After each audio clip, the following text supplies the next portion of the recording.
मौदूअ उम्मीद और हौसला।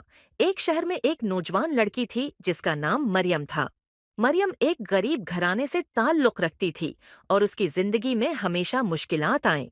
एक दिन वो शहर के एक मशहूर पहाड़ पर चढ़ने का इरादा करती है ताकि वो अपनी जिंदगी के मकसद को बेहतर तौर पर समझ सके। पहाड़ की चढ़ाई बहुत मुश्किल थी और रास्ते में कई बार उसका हवा में चलने का इरादा करती है ताकि वो अपनी जिंदगी के मकसद को हौसला टूटा। वो कई बार वापस आने का सोचती, लेकिन हर बार उसके जहन में एक आवाज आती, अगर तुम ये रास्ता छोड़ दोगी तो तुम कभी नहीं जान पाओगी कि तुम कितनी दूर जा सकती हो।